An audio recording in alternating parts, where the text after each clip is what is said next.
dia, pessoal, tudo bem com vocês? Tudo bem comigo também. Vamos dar continuidade então no nosso curso de História, voltando para o nosso estudo da Roma Antiga.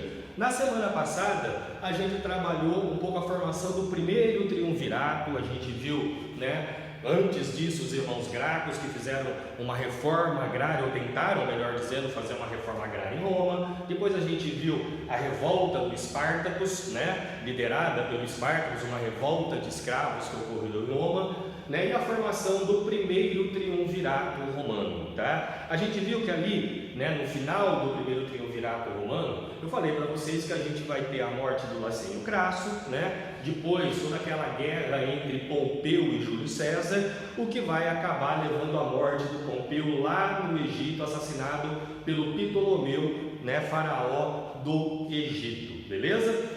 Mas eu queria voltar um pouquinho atrás, com vocês, e falar um pouquinho só, mais especificamente sobre Júlio César, primeiramente, Júlio César, toda vez que a gente fala em Roma, um dos primeiros nomes que vem para a cabeça da gente é o Júlio César, Além do que, muitas pessoas muitas vezes até confundem que Júlio César foi imperador de Roma. Na verdade, a gente vai ver que o Júlio César não foi imperador, O primeiro imperador de Roma vai ser o sobrinho dele, que a gente vai ver daqui a pouquinho, Mas, por que a gente confunde, ou porque muitas pessoas confundem, que o Júlio César foi o imperador? Porque quando a gente tem o final do primeiro triunvirato, o Júlio César vai acabar sobrando sozinho e a gente vai ver que ele vai fazer uma centralização de poder, Apesar de não ainda ter sido estabelecido o Império Romano, a gente tem o fim da República e o início do Império, a gente tem o Júlio César governando de uma forma ditatorial, de uma forma despótica, de uma forma onde ele centralizou boa parte dos poderes, ou praticamente todos os poderes. Mas quem foi Júlio César? Júlio César, na semana passada eu falei para vocês sobre o Pompeu, que era um grande general, estava lá na Península Ibérica expandindo territórios e voltou, depois por causa da revolta do Espartacus. Sei lá, o Marcos Lacínio Crasso, que era um senador que também queria se ascender no poder e criou um exército para ir derrotar o Espartacus. E ali no meio eu simplesmente citei para vocês o Júlio César, Como que o Júlio César aparece na história romana? Júlio César, na verdade, ele é um personagem muito importante de uma das famílias mais tradicionais, da história romana. Só que o Júlio César, ele começa lá de baixo. Na verdade, ele começa a aparecer graças ao Lacênio Crasso que a gente viu na semana passada. O Marcos Lacênio Crasso, quando ele cria aquele exército para lutar contra o Espartacus, o Júlio César era um dos seus generais, E por que um cara que era de uma das famílias mais tradicionais de Roma, ele não tinha uma ascensão política, não tinha uma força política e mesmo social tão grande quanto o Lacínio ou, por exemplo, Pompeu, que era um grande general? Porque o tio e o pai do Júlio César, alguns anos antes disso, eles participaram de uma guerra civil que ocorreu em Roma, E, para azar do Júlio César, eles acabaram sendo derrotados nessa guerra civil, Então, vamos dizer assim, que a família do Júlio César, que era tão importante, acabou perdendo todos os seus bens, E foi colocado, vamos dizer assim, numa marginalização. Então, o Júlio César teve que começar de baixo, como soldado raso no exército mesmo. E ali, no exército, ele foi se ascendendo, da mesma forma que o Pompeu, O Pompeu ainda mais até do que o Júlio César, por quê? Porque o Pompeu, além de tudo, ele era de origem plebeia, O Júlio César não. Apesar de ser um patrício empobrecido, que perdeu todos os bens por causa do pai, por causa do tio, de socialmente não ter nenhuma importância mais a sua família, ele vinha de uma família tradicional, de uma família com nome,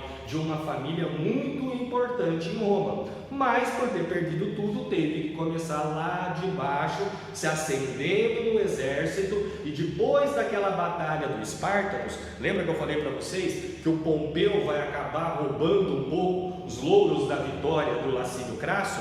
E quando voltam para Roma, tanto o Lacínio quanto o Pompeu, Marcos Lacínio Crasso e o Pompeu, eles começam a disputar o poder, E vai chegar um momento que os dois quase entraram em guerra civil.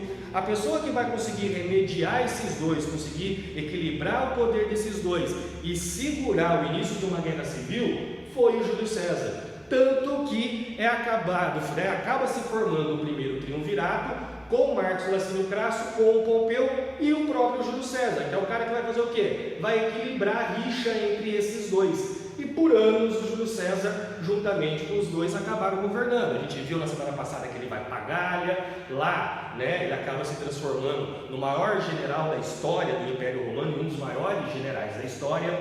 Mas também eu falei para vocês que o Júlio César vai chegar um momento que ele vai para o Egito, e lá no Egito ele vai encontrar o Ptolomeu e a Cleópatra, tá? Ptolomeu, faraó, a Cleópatra, rainha do Egito, irmã, né, do Ptolomeu. Quando o pai dos dois morreu, deixou o poder para esses dois. Então, na verdade, você não tinha o Ptolomeu com o poder centralizado como o faraó, como a gente estudou lá no comecinho do ano, tá? Ele tinha o poder, mas o poder era dividido entre os dois. Por quê? Porque o Ptolomeu, quando se ascende para o poder, ele tinha 10 anos. Aqui nessa época, quando Júlio César, Cleópatra, que a gente estava trabalhando na semana passada, ele tinha 14 anos de idade, tá? Então o que estava ocorrendo? Na verdade estava existindo uma disputa de poder entre o Ptolomeu e a Cleópatra.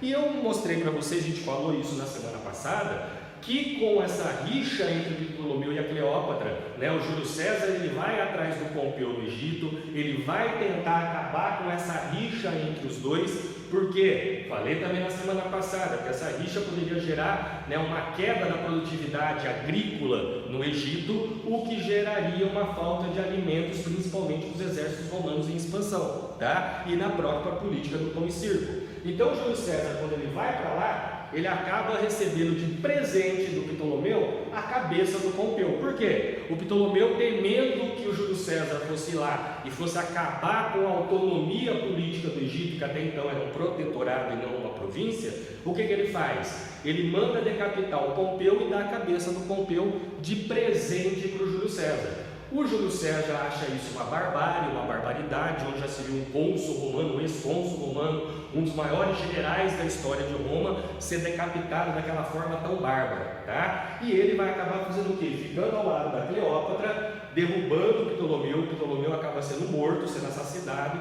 né? Vai morrer afogado depois de uma batalha naval lá no Rio Nilo, tá? A Cleópatra é colocada como a rainha do Egito e acaba tendo um filho do Júlio César. E foi aqui que a gente parou na semana passada, né? A Cleópatra está engravidando, tem um filho chamado Cesário, tá? Que vai ser o filho dela com o Júlio César. Enquanto isso, o que acontece? O Júlio César ele volta para Roma, tá? Por que ele volta para Roma? Porque ele larga o braço direito dele, o maior general dele, lá no lugar dele, enquanto ele está resolvendo os problemas do Egito.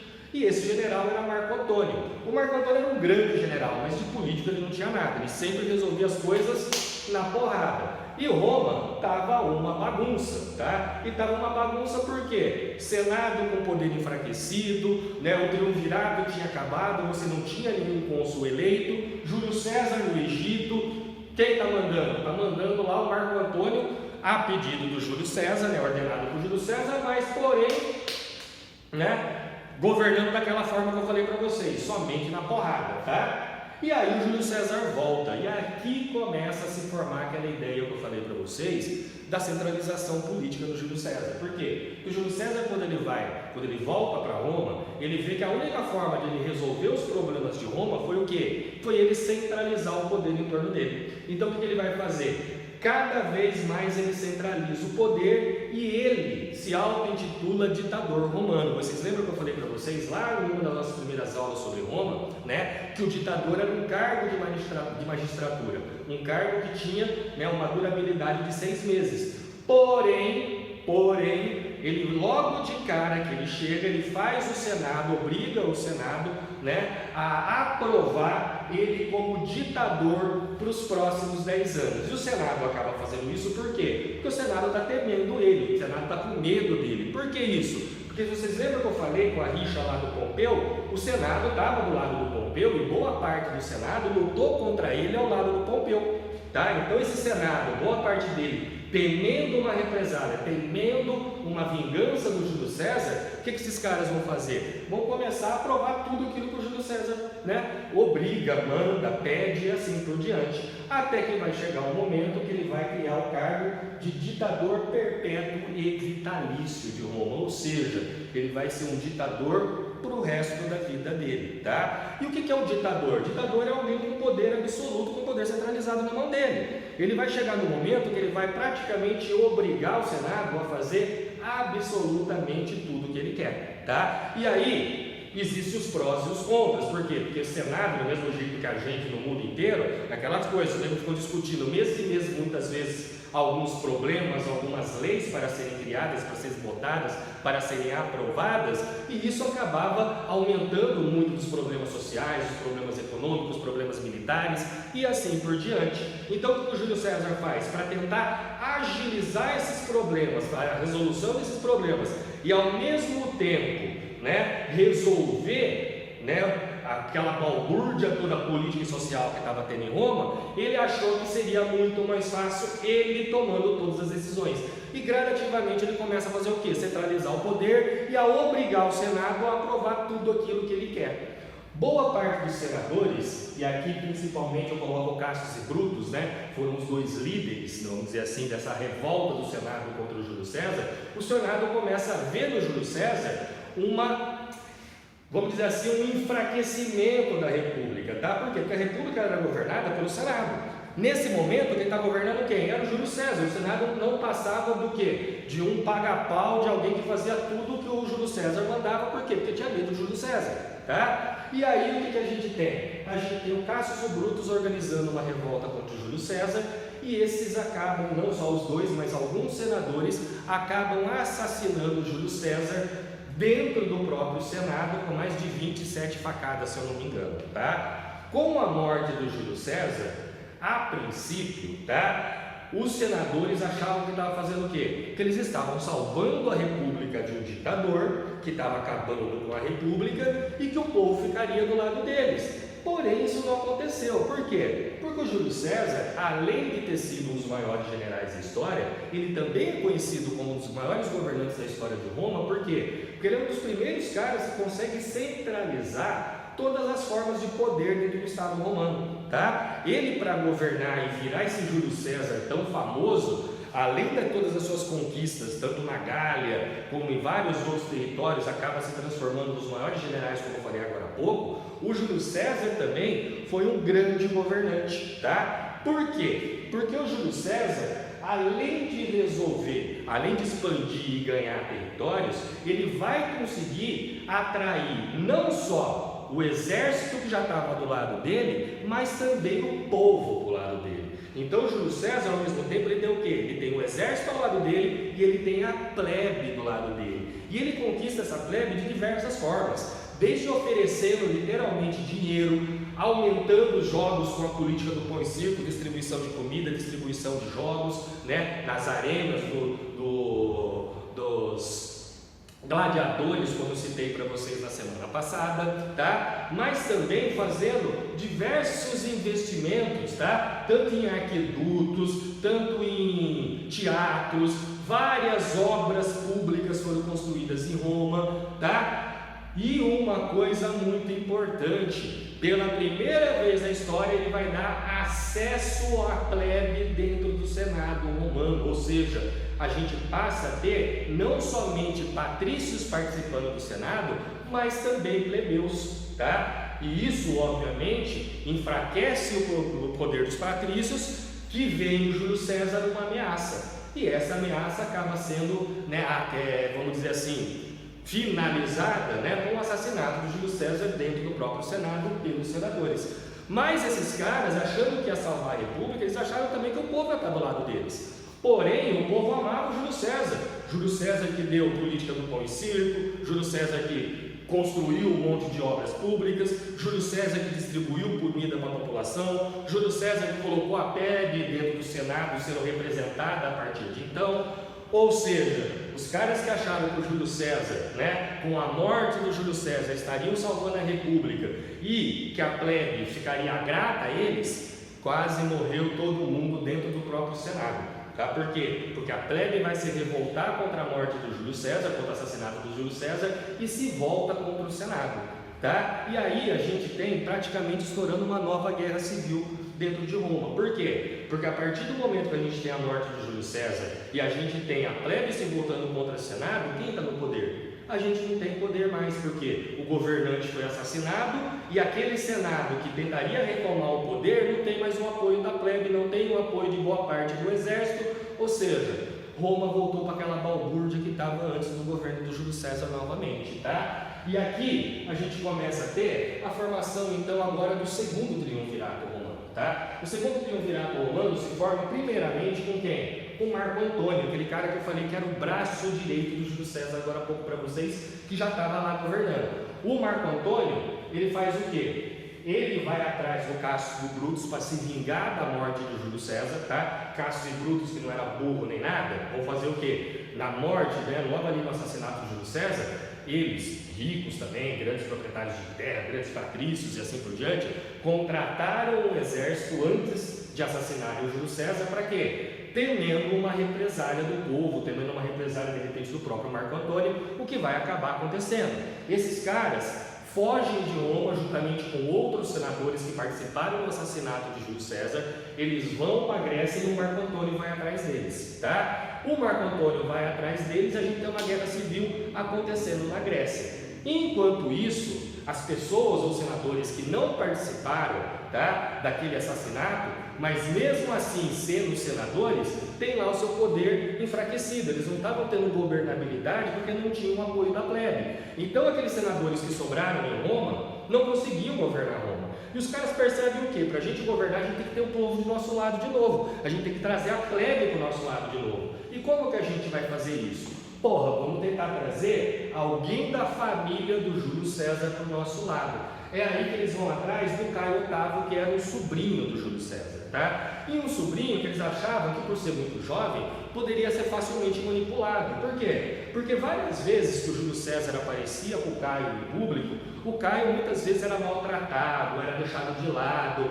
Todo mundo achava que o Caio era meio escanteado, vamos dizer assim, pelo Júlio César. Mas que eles não sabiam que era o contrário, que na verdade Júlio César, ele estava preparando o Caio para ser o herdeiro dele. E por que ele estava fazendo isso? Porque o Júlio César só tinha um filho, que eu falei para vocês que era o filho dele com a Cleópatra, o Cesário. Só que ele sabia também muito bem que, de acordo com as leis romanas, o Cesário nunca poderia ser, cônsul ou algum governante de Roma. Por quê? Porque ele não era inteiramente romano, ele era metade romano e metade bárbaro, metade egípcio, tá? Então, o que ele vai fazer? Para ele manter o seu poder dentro da sua família, o que ele faz? Ele começa a preparar o Caio meio ali que por debaixo do pano. O Senado, sem saber disso, faz o quê? Vai lá e oferece um cargo público para o Caio, em troca do Caio fazer um discurso para a plebe, mostrando que a família do Júlio César estava do lado daquela facção do Senado que não tinha participado do assassinato do Júlio, tá? Mas o Caio vira e fala, beleza, eu faço. Não tem problema nenhum, eu faço lá o discurso, trago a plebe para o lado do Senado de novo, vou gerar essa governabilidade que vocês tanto querem, com uma condição, eu quero o cargo de cônsul, tá? O Senado, mesmo, vamos dizer assim, titubeando em querer dar tanto poder assim para o moleque, acaba aceitando a proposta, moleque entre aspas, tá? Acaba aceitando a proposta do Caio, por quê? Porque eles não tinham muita opção também, tá? O Caio faz o quê? O Caio vai lá, faz o discurso, traz a plebe para o Senado, para o lado do Senado, acalma as coisas em Roma, enquanto isso o pau está torando lá no Egito, entre o Marco Antônio e o Cássio e o Brutus, tá? E ao mesmo tempo aparece o Lépido. O Lépido é um dos melhores amigos do Júlio César, tá? Que também fazia parte de uma família muito tradicional, de banqueiros, que viviam ali em Roma, uma família muito rica. E o Caio, nesse meio tempo, tá? Deixa de ser Caio Otávio e se transforma em Caio César. Por que Caio César? Porque logo depois que ele é colocado como cônsul, é aberto o testamento do Júlio César. E ali no testamento, o Júlio César não só deixa tudo para o Caio, como ele adota o Caio como filho em testamento. Ou seja, Caio Otávio vai deixar de ser Caio Otávio e vai passar a se chamar Caio César, tá? E ao mesmo tempo, o pau torando lá onde? Lá na Grécia, tá? O Marco Antônio derrota o Cássio e o Brutus, quase entra em guerra civil com o Caio Otávio, mas essa guerra entre o poder dos dois, tá? Para ver quem se assenta com o poder, acaba sendo segurada tanto pelo Lépido como também pelos generais, tá? Porque os generais que também lutaram ao lado do Marco Antônio, lutaram ao lado do Júlio César, vira para os dois e fala: galera, vocês vão entrar em guerra entre vocês para quê? Né? Você, Marco Antônio, era o braço direito do Júlio César. Caio, você é o sobrinho do cara. Lépido, você é o melhor amigo do cara. Se juntam, tá? Ou seja, em vez de a gente ter uma nova guerra civil ocorrendo em Roma, a gente acaba tendo Marco Antônio, maior general do Júlio César e braço direito do Júlio César. Caio Otávio, agora filho, né, de Júlio César, né, dentro do testamento dele. E o Lépido, meu melhor amigo, se unindo os três e formando o segundo triunvirato, tá? O Lépido, rapidamente, ele é afastado do segundo triunvirato, porque, apesar de ser amigo de Júlio César, vamos dizer que o Lépido não tinha tanta experiência em administração e acaba sendo afastado, e o poder acaba ficando principalmente com os dois aqui, Marco Antônio e Caio.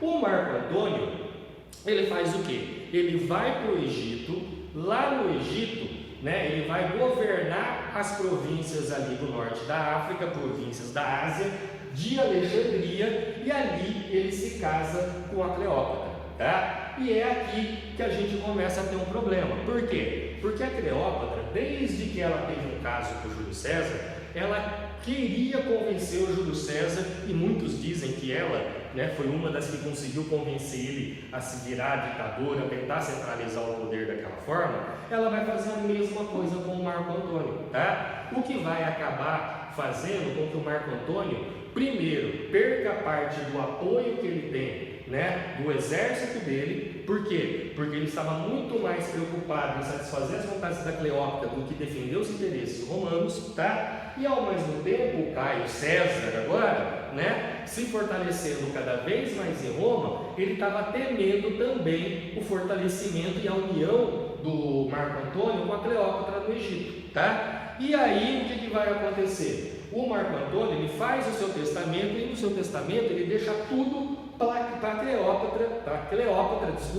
e para o Cesário, que era filho dela com Júlio César. Isso vai deixar tanto o Senado romano quanto principalmente o Caio muito apreensivo, porque, o cara tá maluco, ele tá deixando tudo que é dele, inclusive os cargos dele, para quem? Para uma bárbara, entre aspas. Eu estou colocando toda hora o bárbaro entre aspas, por quê? Porque a gente não falou ainda sobre isso, tá? Muitas vezes vocês usam termos bárbaros, ou vocês já viram em história a gente usando o termo bárbaro, tá? O que é o bárbaro, na verdade? O bárbaro é aquele que não era considerado romano. Todo aquele que não era cidadão romano, ele era chamado de bárbaro. Então não é bárbaro porque o cara é violento, porque o cara não tem cultura ou alguma coisa assim. Bárbaro, nesse período, era simplesmente um termo não pejorativo como hoje, que era usado para aquele cidadão que não era romano, tá? Então, o Marco Antônio não poderia deixar, né, os bens dele, os cargos dele, deixar para Cleópatra e deixar para o Cesário. Isso vai fazer com que o Caio consiga o apoio suficiente do Senado para partir para o Egito e iniciar uma nova guerra civil entre ele, Caio César também, e o Marco Antônio, tá? A gente tem uma guerra civil, e nessa guerra civil a gente vai acabar tendo a vitória do Caio Otávio e a derrota do Marco Antônio. Marco Antônio e Cleópatra acabam se suicidando, os dois, para não serem capturados pelo Caio, e a gente tem aqui, ao mesmo tempo, o final da República Romana. E aqui eu quero que vocês prestem atenção, tá? Por quê? Lembra que eu falei para vocês, no comecinho da aula, que Júlio César não foi o primeiro imperador de Roma? Quem que vai ser o primeiro imperador de Roma? O sobrinho dele, ou filho dele agora por testamento, Caio César, tá? Porque o Caio, logo depois que ele vence, que ele derrota Roma, né? Depois de 2 semanas, ele acaba derrubando também o filho da Cleópatra com Júlio César, tá? O Cesário é morto 2 semanas depois, e ele toma totalmente o Egito. Quando ele toma o Egito, ele transforma o Egito agora no protetorado romano, ou seja, o Egito perde a sua autonomia política, ele saqueia os bens do Egito, saqueia os grãos do Egito e faz o quê? Os grãos compra a plebe através da política do pão e circo, com o ouro ele compra o Senado, centraliza o poder, implanta o Império Romano e se transforma no primeiro imperador de Roma, Otávio Augusto, tá? Augusto, para quem não sabe, significa divino, tá? É uma divindade. O imperador romano, ele é um deus para os romanos, tá? Não se esqueçam que os romanos eram, como os gregos, uma civilização politeísta, tá? Então o Otávio se transforma no primeiro imperador de Roma, e aí a gente tem o final agora da segunda fase do Império Romano. Lembra? Primeiro a monarquia, depois a república, agora a gente tem o Império. Eu vou só passar agora para vocês as principais alterações que a gente teve com a introdução do Império Romano, e na semana que vem a gente fecha Roma, já falando da decadência de Roma, e tocamos o barco para a Idade Média na semana que vem, tá? O que a gente tem de transformações, né, com a criação do Império Romano, com a ascensão, né, de Otávio Augusto do poder? Primeiro, a criação do Conselho do Imperador. Escrevi errado aqui, galera, desculpa, não é do imperar, não, é do imperador. Então ele cria um Conselho do Imperador, tá? O que seria um Conselho do Imperador? Vários conselheiros que vão ajudar ele a administrar, vão fazer praticamente a parte que era feita pelo Senado, tá? Consequentemente, a gente tem um enfraquecimento do Senado. O Senado ele continua a existir, em alguns momentos mais forte, em outros mais fracos, isso vai depender do imperador, né, da centralização muitas vezes política desse imperador, ou até mesmo do poder político dos próprios senadores, mas o Senado, com a introdução do Império, obviamente ele não vai mais ser aquele Senado que governava Roma lá no começo. Vocês viram que já na decadência da República Romana, desde até mesmo de antes do primeiro triunvirato, a gente já está tendo cada vez mais o quê? Uma ascensão, um fortalecimento dos generais, principalmente dos cônsuls, que esses caras é que acabavam governando de fato, tá? Com o Senado lá por trás deles, cada hora perdendo mais poder, até que a gente tem o Júlio César, que praticamente governa Roma, tá? Não vai ser diferente aqui. Aqui a gente tem então um enfraquecimento do Senado, um poder centralizado pelo imperador e o Conselho do Imperador. A gente tem também, né, o Otávio Augusto tentando, vamos dizer assim, melhorar a organização romana, tá? Por quê? Porque Roma se expandiu demais. Imagina o seguinte, Roma já era norte da África, praticamente toda a Europa e um pedacinho da Ásia. Gente, a gente está falando, né, de, sei lá, 2000 anos atrás, vamos arredondar, tá? Imagina o seguinte, como que se administra um território desse tamanho naquela época, tá? Além de administrar esses territórios, quase todos esses territórios, ou todos esses territórios foram territórios conquistados, tá? Nem todos esses territórios faziam parte do Império Romano, ou seja, que essas populações eram cidadãs romanos. Eram territórios que eram conquistados e que vira e mexe, você tinha rebeliões e revoltas, ou seja, você tinha que ter exércitos a todo momento fazendo o quê? Ao mesmo tempo que está expandindo o território, está tentando manter aqueles territórios que foram conquistados, tá? Então, o que ele faz? Ele divide as províncias romanas, né, que eram os territórios conquistados, entre províncias civis e províncias militares, para tentar fazer o quê? Tentar reorganizar melhor o exército romano, distribuir melhor o exército romano nas províncias que tinham mais necessidade, por ser províncias que a todo momento você estava tendo diversas revoltas. Então o que ele fez? Por exemplo, a Grécia, que já era uma província que já havia sido conquistada lá no comecinho, tá? A Grécia era uma província civil. Por quê? Porque praticamente há muitos e muitos anos não se tinha revoltas ou rebeliões na Grécia. Então, como não tinha muita revolta e muita rebelião, você não tinha necessidade de deixar um exército muito grande lá. Então, essas províncias eram chamadas de províncias civis. Já aquelas províncias onde você tinha rebeliões constantes, principalmente nas fronteiras, que eram as províncias que haviam sido conquistadas há menos tempo, essas províncias eram chamadas de províncias militares, tá? Então, província civil, aquela província que eu tenho uma menor necessidade de deixar exército, a província militar, o oposto, aquela que eu tenho uma maior necessidade de deixar o exército para manutenção daquele território, tá? Isso então para quê? Para você distribuir melhor e ter uma melhor utilização do seu próprio exército, tá? Aperfeiçoamento na cobrança de impostos, aperfeiçoamento na justiça e dos correios, tá? Aperfeiçoamento na cobrança dos impostos, principalmente uma melhor organização, tá? Para saber de quem que você está cobrando, quanto que a Dina tem que pagar, quanto que você tem que pagar, quanto que o teu pai tem que pagar de imposto.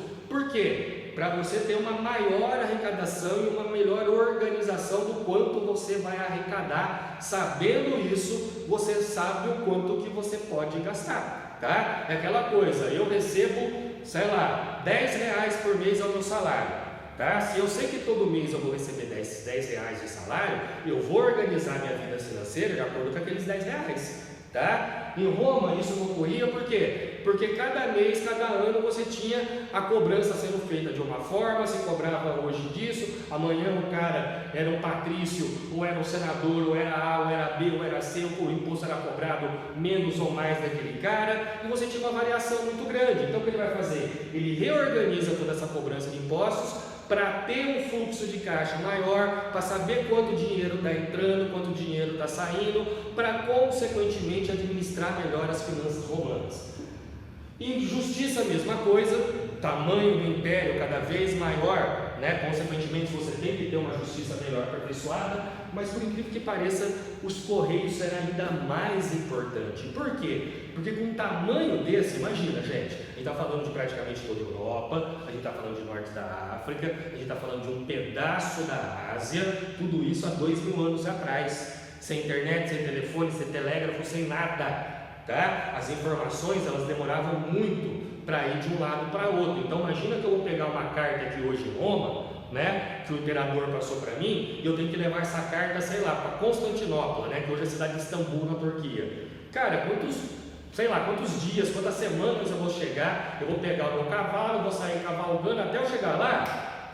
Demorava, e muito. Então o que ele vai fazer? Ele vai criar diversos postos de correios ou de mensageiros nas principais vias, né, que se tinha em Roma. Então Adino, ao invés de pegar o cavalo dele e ir cavalgando até lá em Constantinopla, eu pego o meu cavalo aqui, daqui eu vou até Campinas, entrego a carga para o outro, que vai pegar um cavalo descansado, vai até São Paulo, vai entregar para o outro um cavalo descansado, que vai até lá, e assim sucessivamente. Isso fez com que tivesse uma agilização dos serviços de correios e de informações dentro do Império Romano.